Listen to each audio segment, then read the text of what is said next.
Assalamualaikum warahmatullahi wabarakatuh. Waalaikumsalam warahmatullahi wabarakatuh. Iya Bapak, apa kabar jenengan pada pagi hari ini? Alhamdulillah sehat, semangat. Alhamdulillah.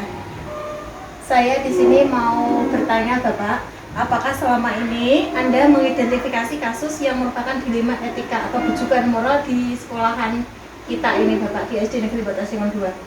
Ya, selama ini dalam perjalanan menjadi kepala sekolah di SD Negeri Batasingon, pastinya ada dilema etika ataupun bujukan moral, itu pasti ada, apalagi dalam membuat kebijakan.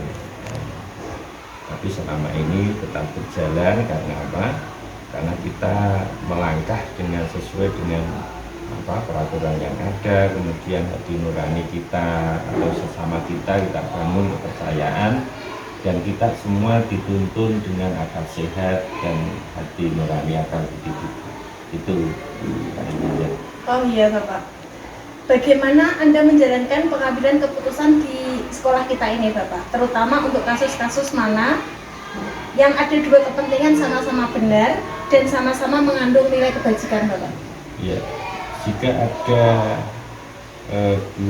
dua masalah yang sama-sama benar, kemudian kita yang pertama adalah itu tadi berangkat pada akal sehat itu, kemudian peraturan yang ada, kemudian menyederhanakan masalah, sehingga apa yang kita keputusan itu kita konfronkan ya dulu, kita sebelum mengambil keputusan yang final. Dari keduanya itu apakah ada kepentingan pribadi ataukah itu kepentingan kebersamaan itu juga masih dilandasi dengan apakah itu menyimpang dengan peraturan ataupun tidak, kemudian apa tujuan visi misi sekolah kita mencapai itu apa tidak. Nah, kemudian kita Bapak, yang pastinya panjenengan tadi ada kasus dilema etika ya Bapak. Lalu langkah-langkah atau prosedur seperti apa yang biasa panjenengan lakukan selama ini? Ya, yang pertama tentu kita berpikir dengan akal sehat, dengan kejernihan hati, kemudian kita melangkah sesuai dengan aturan sehingga kita bisa menemukan jawaban-jawaban yang benar, apakah itu bermanfaat. Hal apa saja yang selama ini Anda anggap efektif Bapak dalam pengambilan keputusan dalam kasus-kasus dilema etika sekolah kita? Ya, dalam mengambil keputusan yang selama ini saya kerjakan dan saya rasa sudah langkah yang efektif adalah yang pertama, kita melihat kasus itu secara sederhana dulu. Kemudian kita bagi, kemudian apakah kasus ini bermanfaat apa tidak, apakah ini dilema ini mana yang bermanfaat dan mana yang tidak. Itulah yang kita pilih, kemudian kita baru menentukan sikap yang terakhir. Kemudian dengan rasa kebijakan kita untuk mengambil langkah itu. Oh iya, lalu hal apa saja yang selama ini merupakan tantangan atau hambatan Bapak dalam mengambil keputusan pada kasus dilema etika tersebut? Dalam kasus dilema etika yang selama ini ada, untuk tantangan tidak ada, cara signifikan tidak ada, hanya kita mengalir saja dengan apa yang sudah berjalan karena kita telah menentukan mendistribusikan sebuah pekerjaan itu kepada masing-masing dulu. Kemudian kita mencoba mendiskusikan masalah-masalah itu bersama-sama sehingga keputusan akhir itu menjadi keputusan bersama. Itulah. Oh gitu Pak. Lalu apakah Anda memiliki sebuah tata cara atau jadwal untuk menyelesaikan kasus tersebut, kasus dilema etika tersebut, yang langsung, apakah Anda menyelesaikan langsung di tempat pada saat kasus tersebut atau Anda mengatur jadwal waktu nanti pada saat menyelesaikan kasus dilema etika tersebut? Dalam menyelesaikan kasus dilema etika tidak ada jadwal tertentu, kita menyesuaikan kegiatan-kegiatan itu yang ada. Yang pasti kita mengkategorikan dulu kasus ini kecil, apa jangka menengah, apa jangka panjang. Kalau kita bisa selesaikan untuk langkah yang ke depan ya kita tunda dan kita musyawarahkan dulu. Tetapi jika seorang pemimpin itu harus menentukan dalam kurun waktu yang cepat, hal ini sifatnya urgent, maka kita menentukan dengan cepat, dan itu diterima atau tidak itu yang penting.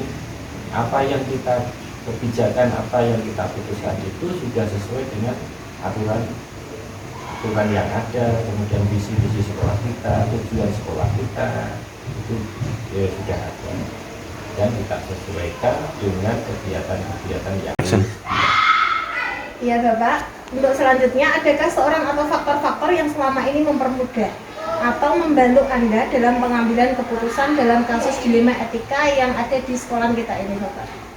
Ya, selama ini yang mempermudah adalah satu pengalaman, kemudian kita terus belajar, terus membaca bagaimana teori kepemimpinan yang benar. Misalnya dalam dunia pendidikan itu Ingarso Suntulodo, Ing Madyo Mangunkarso, Kupuri Handayani. Semboyan Gece Diwantoro, dalam arti itu adalah sebenarnya adalah teori kepemimpinan. Karena apa? Karena diri kita itu semua adalah pemimpin, dan semua pemimpin pasti mempertanggungjawabkan apa yang dipimpin. Dan teori Ki Hajar Dewantoro itu pasti sangat relevan di saat ini maupun saat yang akan datang. Itu. Oh iya Bapak, dengan berpedoman kepada semboyan Gece Dewantara ya, Kupuri Handayani. Dari semua hal yang telah disampaikan, pembelajaran apa yang dapat Anda petik dari pengalaman Anda mengambil keputusan yang terjadi di sekolah kita Bapak dalam kasus dilema etika tersebut? Oh ya, kasih mas lali.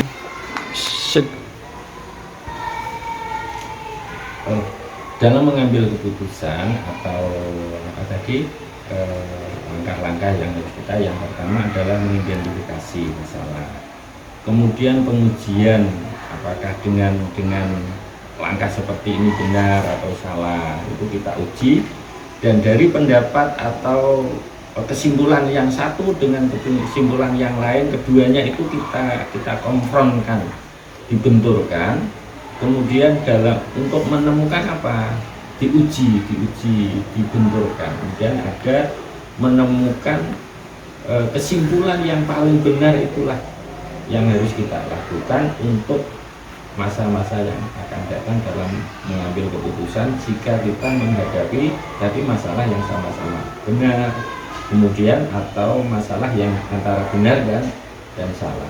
Dilema etika dan rujukan moral, pasti kita bisa menentukan, melangkah, mengidentifikasi lebih awal. Itu kita sesuaikan dengan tadi jadwal kegiatan. Di saat bulan apa guru-guru itu ada kegiatan keluar, di hari apa itu kita identifikasi lebih awal, sehingga problem atau dilema etika ini kita temukan. Ya. Assalamualaikum warahmatullahi wabarakatuh Ibu. Nama saya perkenalkan diri ya Bu. Nama saya Nur Azizah, Sarjana Pendidikan. Saya bertugas di SD Negeri Botosengan 2. Saya guru kelas 4. Saya ikut CGT Angkatan 7 Kabupaten Demak. Di sini saya mengerjakan tugas demonstrasi kontekstual itu, yaitu saya mewawancarai kepala sekolah. Di sini yang bertema kasus dilema etika atau rujukan moral itu. Di sini saya bertemu dengan panjenengan. Silakan Ibu memperkenalkan diri, monggo. Baik, selamat datang Bu Nur Azizah. Saya memperkenalkan diri ya. Nama saya Ratna Kusuma Ningrum. Saya kepala sekolah di SD Negeri 4. Silakan dilanjutkan wawancaranya. Assalamualaikum warahmatullahi wabarakatuh. Ya, apa kabar panjenengan pada siang hari ini? Baik, alhamdulillah. Salam kenal Ibu. Oh iya, alhamdulillah Ibu. Kita bertemu dengan keadaan sehat. Walaupun baru kenal ya Ibu. Saya di sini mau bertanya kepada Ibu, selama ini bagaimana Ibu mengidentifikasi kasus yang merupakan dilema etika atau rujukan moral itu di sekolahan SD Negeri 4 Kuarang. Jadi begini, ketika selaku pemimpin di sebuah institusi, tepatnya SD Negeri 4 Kuarang ini, kita seringkali menemui dilema etika antara benar dan benar ya, seperti kita ketahui. Jadi saya sering menerapkan yang namanya musyawarah terlebih dahulu. Jadi adanya forum bersama dengan rekan guru, kemudian nanti kan ada rembuk tentang identifikasi masalah, kemudian solusinya seperti apa. Seperti itu, Bu. Oh iya. Selama ini bagaimana Anda menjalankan pengambilan keputusan di sekolah Anda, terutama untuk kasus-kasus di mana ada dua kepentingan itu yang menurut panjenengan itu sama-sama benar atau sama-sama mengandung nilai kebajikan, Bu?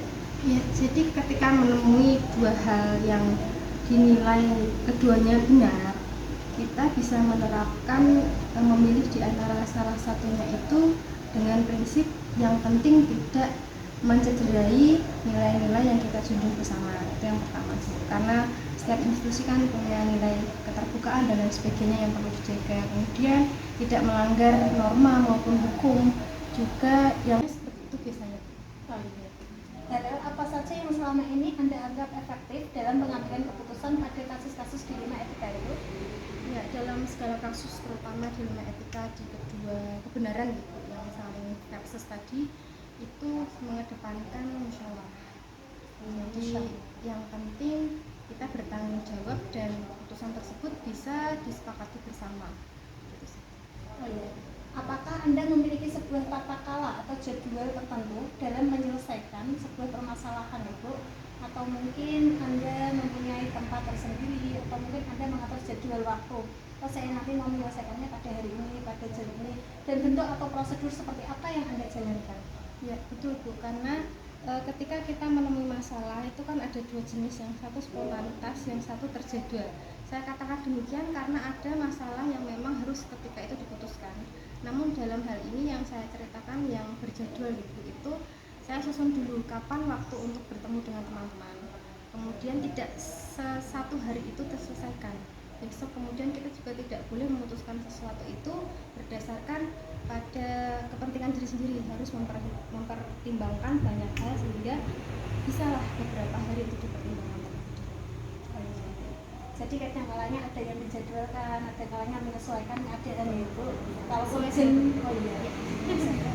adakah seseorang atau faktor yang selama ini yang mempermudah atau membantu panjenengan dalam penyelesaian masalah dalam kasus-kasus dilema etika itu? Alhamdulillah di SD Negeri 4 Kuarong ini mitra saya bekerja dengan teman-teman rekan sejawat itu menjadi faktor yang penting, di mana teman-teman tadi membantu saya untuk bermusyawarah dengan keputusan akhir nanti yang bertanggung jawab serta berpihak kepada murid tentunya. Kemudian ada hal-hal khusus di mana jika tidak bisa terselesaikan, saya bisa ke pengawas misalnya. Demikian yang diarahkan oleh pengawas. Namun dalam beberapa waktu saya berada di sini, permasalahan atau konflik internal harus saya upayakan untuk selesai secara internal. Oh iya, terutama internal dulu sama rekan sejawat. Kalau memang sudah tidak bisa membutuhkan bantuan sama pengawas. Dari semua hal yang telah disampaikan, pembelajaran apa yang dapat dipetik dari pengalaman Anda mengambil keputusan dilema etika tadi?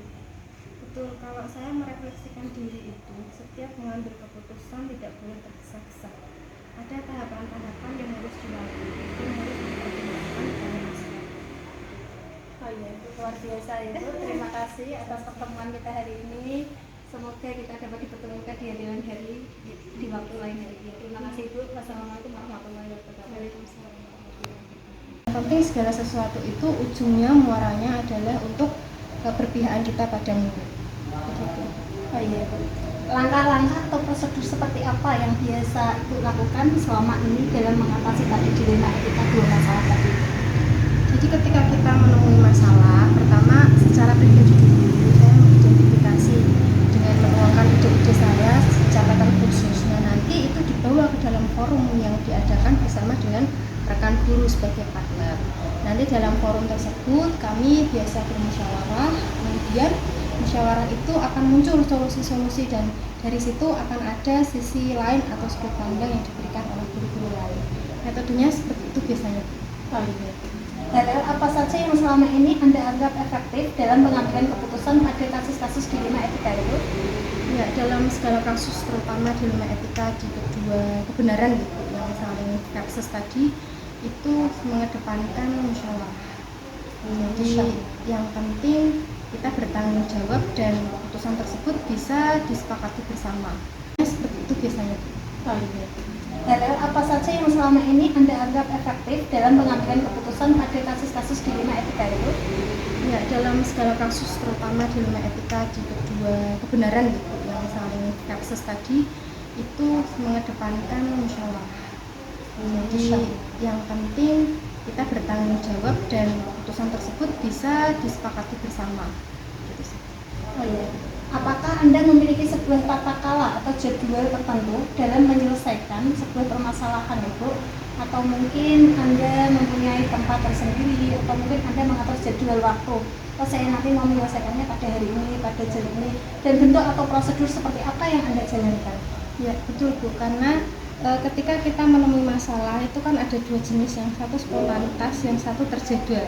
Saya katakan demikian karena ada masalah yang memang harus ketika itu diputuskan. Namun dalam hal ini yang saya ceritakan yang berjadwal itu saya susun dulu kapan waktu untuk bertemu dengan teman-teman. Kemudian tidak satu hari itu terselesaikan. Besok kemudian kita juga tidak boleh memutuskan sesuatu itu berdasarkan pada kepentingan diri sendiri, harus mempertimbangkan banyak hal sehingga bisalah beberapa hari itu dipertimbangkan. Jadi kadang kalanya ada yang dijadwalkan, ada kalanya menyesuaikan keadaan itu. Kalau urgen, oh iya. Adakah seseorang atau faktor yang selama ini yang mempermudah atau membantu panjenengan dalam penyelesaian masalah dalam kasus-kasus dilema etika? Alhamdulillah di SD Negeri 4 Kuarong ini mitra saya bekerja dengan teman-teman rekan sejawat itu menjadi faktor yang penting, di mana teman-teman tadi membantu saya untuk bermusyawarah dengan keputusan akhir nanti yang bertanggung jawab serta berpihak kepada murid tentunya. Kemudian ada hal-hal khusus di mana jika tidak bisa terselesaikan, saya bisa ke pengawas di sini. Demikian yang diarahkan oleh pengawas. Namun dalam beberapa waktu saya berada di sini, permasalahan atau konflik internal harus saya upayakan untuk selesai secara internal. Oh iya, terutama internal dulu sama rekan sejawat. Kalau memang sudah tidak bisa, membutuhkan bantuan sama pengawas. Dari semua hal yang telah disampaikan, pembelajaran apa yang dapat dipetik dari pengalaman Anda mengambil keputusan dilema etika tadi? Betul, kalau saya merefleksikan diri itu, setiap mengambil keputusan tidak boleh tergesa-gesa. Ada tahapan-tahapan yang harus dilalui, itu harus dipertimbangkan oleh masyarakat. Oh iya, itu luar biasa itu. Terima kasih atas pertemuan kita hari ini. Semoga kita dapat dipertemukan di hari lain hari di waktu lain hari. Terima kasih Ibu. Wassalamualaikum warahmatullahi wabarakatuh.